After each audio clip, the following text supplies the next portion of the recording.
பார்க்கவே கருப்பு கோலி குண்டு மாதிரி இருக்கிற இது பேர் தாங்க நாவல் பழம். இங்கிலீஷில் ஜாமுன் ஃப்ரூட் அப்படின்னு சொல்லுவாங்க. இதில் இருக்கிற ஆன்டிசயானிஸ் அப்படின்றது மூலமாக தான் இது பர்பிள் கலரில் இருக்குது. இது அதிகமாக விற்கப்படும் நேரம் வந்து பார்த்திங்கன்னா சம்மர் சீசன். இது சாப்பிட்றது மூலமாக என்னென்ன நன்மை இருக்குன்றது தான் இந்த ஒரு வீடியோவில் பார்க்க போகிறோம்.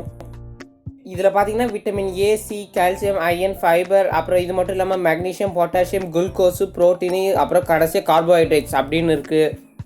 இதில் இத்தனை சத்து இருக்கிறதுனால தாங்க கிட்னியில் இந்த ஸ்டோன் ஃபார்ம் ஆகுதுல்ல, அதெல்லாமே தடுக்கிறதுக்கு வந்து இந்த ஒரு நாவல் பழம் நல்லா இருக்குமா. இது மட்டும் இல்லாமல் பிபியை குறைக்குமா நீங்கள் கேட்டிங்கன்னா இது கன்ஃபார்ம் பிபியை வந்து கரெக்டாக கண்ட்ரோலில் வச்சுக்கிற அளவு இது பார்த்துக்குமா.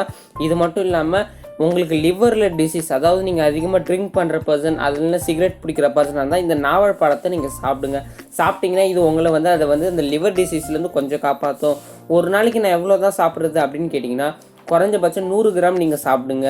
இதே நீங்கள் ஜூஸாக குடிக்கிறீங்கன்னு வச்சுக்கோங்க, ஜூஸ் போடுறது வந்து ரொம்ப கஷ்டம்தான். அப்படியே நீங்கள் ஜூஸாக குடிச்சிங்கன்னா 3 to 4 டேபிள் ஸ்பூன் யூஸ் பண்ணி குடிங்க. சரி, எவ்வளோ சாப்பிட்ணும் எப்படி சாப்பிட்ணுன்னு சொல்லிட்டீங்க, ஆனால் இதை எப்போ சாப்பிட்ணுன்னு தெரியுமா? இதை வந்து நீங்கள் வெறும் வயிறோடு சாப்பிடவே கூடாதா. இதை வந்து நீங்கள் எப்படியா ஆஃப்டர் மீல், அதாவது மதியான சாப்பாட்டுக்கு அப்புறம் சாப்பிட்டிங்கன்னா இது ரொம்ப நன்மையே தரும் அப்படின்னு சொல்லியிருக்காங்க. இது மட்டும் இல்லாமல் நெஞ்சு வலி பேஷண்ட்ஸ், அதாவது இந்த கார்டியோவால் அட்டாக் பண்ண இந்த நெஞ்சு வலி பேஷண்ட்ஸுக்கெல்லாம் இது கொடுத்தீங்கன்னா அவங்களுக்கு ரொம்ப இது வந்து நெஞ்சு வலியை வந்து கரெக்டாக பத்திரமா பார்த்துக்கும், அதாவது ரொம்ப வராமல் பார்த்துக்கும்.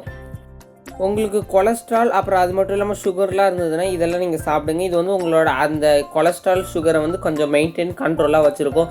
இது எதனாலன்னு பார்த்தீங்கன்னா இதில் வந்து கிளைக்கோஜெனிக் அப்படின்ற ஒரு நியூட்ரிஷன் இதில் இருக்குது. அதனால தான்.